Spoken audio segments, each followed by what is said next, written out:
Hello everyone, welcome to NTV business. నేను మీ రమ్య చౌదరి. హైదరాబాద్లో investment అంటే అందరూ ఫోర్త్ సిటీ వైపు చూస్తున్నారు. అసలు ఫోర్త్ సిటీలో ఇన్వెస్ట్ చేయొచ్చా లేదా అనేది మనతో డీటెయిల్గా షేర్ చేసుకోవడానికి ఈరోజు మనతో స్టూడియోలో ఉన్నారు డాక్టర్ నంది రామేశ్వరరావు గారు, TEDx speaker and legendary award winner. So వారితో మాట్లాడారు. Hi sir. హైదరాబాద్ అంటే ఇన్వెస్ట్మెంట్ అంటే అందరు మరి ఫోర్త్ సిటీ అంటున్నారు. ఫోర్త్ సిటీ వైపు ఒకసారి వెళ్ళి చూస్తే అక్కడ ఇంకా ఇటుకలు ఎక్కడ పేర్చినట్టు కూడా అనిపించట్లేదు అని అంటున్నారు ఇన్వెస్టర్స్. అంటున్నారు సార్, అందుకే అంటున్నారని చెప్తున్నాను. సో మరి ఎలా ఉండబోతుంది ఫోర్త్ సిటీ డెవలప్మెంట్స్, ఎలా ఉండబోతుంది? ఫోర్త్ సిటీ ఎందుకు వచ్చింది తెలుసా మీకు? Why fourth city? ఫిఫ్త్ ఎందుకు రాకూడదు?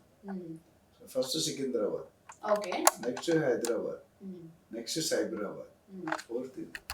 ఓకే, అది చంద్రబాబు గారి పేరు ఉంది. మూడోది సైబరాబాద్, ఇది రేవంత్ రెడ్డి గారి పేరు. అది ఐడియా, ఆకాంక్ష. ఓకే, సో ఆ సిటీ గారి తయారీ తగిన one of the best city in the world. ఆ ప్లానింగ్ అలా ఉంది. Really we should appreciate. South Korea వెళ్ళినప్పుడు ఏదో సిటీ చూసారు, ఆ సిటీ చూసి దాన్ని మించిపోయి మన దగ్గర సిటీ ఉండాలనేది సీఎం గారు అంబిషన్. సో ప్లానింగ్ అంతా అదే. ప్లానింగ్ అయితే బాగుంది. పేపర్ మీద వెరీ గుడ్గా ఉంది, వీడియోస్ కూడా బాగున్నాయి. బట్ ఎప్పుడు స్టార్ట్ అవుతుంది? ప్రాక్టికల్గా ఎప్పుడు స్టార్ట్ అవుతుంది? जो दिखता है वो बिकता है. అది దాదాపు డిక్లేర్ చేసి 2 years అవుతుంది.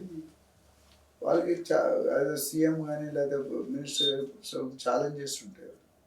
అది they are working out. So డెఫినెట్గా it is bit slow then public expectation. But రానున్న రోజుల్లో యాక్టివిటీస్ ఆల్రెడీ హైప్ అయిపోయి రేట్స్ 70,000-80,000 అమ్ముతున్నారు రోడ్ సైడ్. తుక్కుగూడలో 1 lakh వరకు ఉంది. కడతా, లమంగల్, పుచ్చర్ల, కందుకూరు, కడతా, లమంగల్, కలవకుర్తి వరకు కూడా వచ్చేసింది.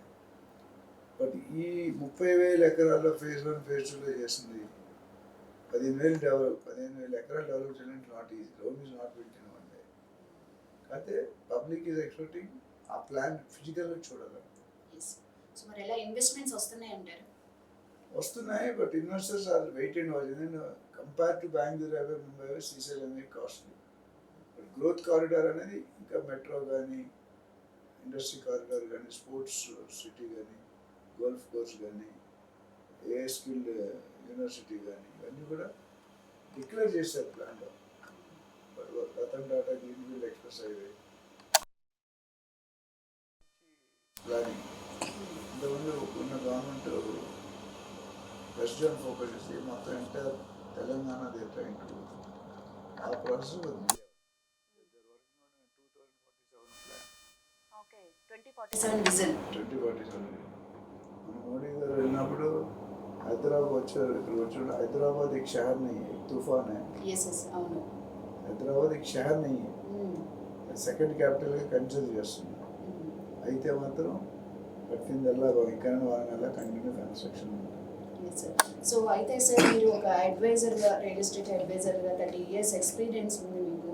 మీ దగ్గరికి ఒక కస్టమర్గా నేను వచ్చినప్పుడు నాకు మీరు చెప్పొచ్చు ఫోర్త్ సిటీ బాగుంది, ఇవన్నీ మీరు చెప్తున్నారు కదా. But as a customer point of వ్యూలో నా ఆలోచన ఎలా ఉంటుందంటే, ఒకవేళ గవర్నమెంట్ మారితే అప్పుడు పరిస్థితి ఏంటి? రేవంత్ రెడ్డి గారు కాకుండా వేరే ఎవరైనా వచ్చినప్పుడు ఈ ఫోర్త్ సిటీని పట్టించుకోకపోతే, నేను ఇక్కడ ఇన్ని లక్షలు ఇన్వెస్ట్ చేస్తే అక్కడ గ్రోత్ లేకపోతే ఏంటి అనేది ఒక క్వశ్చన్ ఒక కస్టమర్ సైడ్ ఉంటుంది. సో వాళ్ళకి ఏం చెప్తారు మీరు? రేవంత్ రెడ్డి గారు క్యాబినెట్ 4 పొజిషన్స్ ఏం మాట్లాడుతున్నారో విని చెప్తాను. ఇప్పుడు ఆ ఇన్స్టెబిలిటీ అనేది బోత్ ఏపీ తెలంగాణ రెండింటికి ఉన్నాయండి. ఎందుకంటే చంద్రబాబు గారు హయాంలో అమరావతి అన్నాం, జగన్ గారి హయాంలో నాకు తెలుసు, మళ్ళీ అమరావతి. అయితే ఒక మంచి పని ఏం చేసింది ఈసారి చంద్రబాబు గారు. అంతకుముందు క్యాపిటల్ మార్చుకునే వ్యక్తి, క్యాపిటల్ మార్చలేదు, ఫిక్స్ అయిపోయింది. ఇక్కడ వచ్చేసరికి అంతకుముందు టీడీపీ ఉండేది, తర్వాత కాంగ్రెస్ వచ్చింది, మళ్ళీ ఇప్పుడు నెక్స్ట్ టీడీపీ బీజేపీ వస్తుందేమో అనుకుంటా, తెలియదు. సో ప్రజల్లో ముఖ్యంగా ఇన్వెస్టర్స్లో కాన్ఫిడెన్స్ అనేది దెబ్బతిన్నారు. అది రీబిల్డ్ చేయాల్సింది ఇక్కడ అక్కడ. ఎందుకంటే ఇప్పుడు 2 years అయిపోయింది, 2 years తర్వాత ఎలక్షన్ కూడా డిక్లేర్ అయిపోయింది. అప్పుడు ఎవరు వస్తారు అనేది ఇప్పుడు కూడా అధ్యయనం చేస్తారు. ఈయన వస్తే ఇప్పుడు కేసీఆర్ ఉన్నాడు, ఫార్మాసిటీ వెస్ట్ జోన్, ఇప్పుడు ఫార్మాసిటీ మారిపోయింది. రేవంత్ రెడ్డి గారు ఇంకెవరు వచ్చారు అనుకోండి, అదేమవుతుంది ఎవరు తెలుసు. ఆ ఆందోళన ఉండిపోయారు ప్రజలు. దానివల్ల కొద్దిగా డిలే అవుతుంది. సార్ ఎందుకంటే ఇప్పుడు రేవంత్ రెడ్డి గారు ఉన్న నెక్స్ట్ 2 years లో అయితే ఫోర్త్ సిటీ రెడీ అయిపోదు కదా. అవును, స్టార్ట్ అవ్వచ్చు, ప్లానింగ్ ముమ్మరంగా జరుగుతుంది. బట్ దేనికైనా land pooling is tough job అమ్మ, అంత ఈజీ కాదు మనం సాటిస్ఫై చేయడం. ఎక్స్ప్రెస్ హైవే కూడా ఏదో ల్యాండ్ ఓనర్స్ అందరూ కేసు వేస్తున్నారు అని నేను అన్నాను. సో ఇక్కడ ఏమవుతుందంటే plan is very good, absolutely no doubt. When we are likely to the city అనేది బిగ్ క్వశ్చన్, $1 billion క్వశ్చన్. సీఎంగా డెసిషన్ తీసుకున్నారు, but there is a protocol. Plan ఇవ్వాలి, అప్రూవ్ కావాలి, క్యాబినెట్ ఆమోదించాలి, ఫండ్స్ రావాలి, టెండర్స్ పెట్టాలి, ఇవన్నీ not one day, time taking process, ఎక్కువ కాదు. దానికి the taking some time, but డెఫినెట్గా planning is good. People invest చేసుకోవాలని ఇమీడియట్గా అయితే మీకు రిటర్న్స్ వచ్చే సూచన తక్కువనే, ఆల్రెడీ హైప్ అయిపోయింది price. You have to wait. Okay, phase 1 ready అయితే అప్పుడు మనం పికప్. ఓకే. సో ఇప్పుడు ఒక 30 lakhs ల్యాండ్ మీద ఇన్వెస్ట్ చేయాలి అనుకునే వాళ్ళకి మీరు ఏం చెప్తారు? ఫోర్త్ సిటీలో చేయొచ్చు అని చెప్తారా, లేకపోతే వెస్ట్ సౌత్ కి వెళ్ళమంటారా? రాదు ఫోర్త్ సిటీ, ప్రైమ్ ఏరియాస్. ఆచారం మెయిన్ రోడ్ 10-20 కిలోమీటర్లు అయితే 200,000 150,000 ప్లాట్ వస్తుంది. ప్రైవేట్ సైడ్ అనేది గజం 60,000-70,000 ఉంటే ఎక్కడ వస్తుంది? సరే 50,000 వేసుకో, 50,000 వేసుకున్న 100 గజాలు కదా నీకు తెలుసు. 30% ఉంటుంది ఎక్కడో మీరు 200 కిలోమీటర్ 150 కిలోమీటర్లు. సో పిండి కొద్ది రొట్టి మీ ఇన్వెస్ట్మెంట్ సజెస్ట్ చేస్తాం. But overall general real estate ఎక్కడ పెట్టుకున్నా మంచిది, ఈ ఏరియా ప్రస్తుతం శ్రీశైలంలో అప్రిషియేట్ కొద్ది time.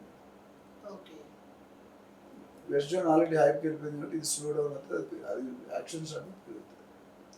So it wait and watch. దీని మీద ఎవరికైనా పూర్తి అవగాహన కావాలన్న టైం తక్కువ ఉంది కాబట్టి they will get back to us. According to this, we will definitely explain what are the reasons for developing, what are the reasons for not developing. Thank you, sir. Thank you.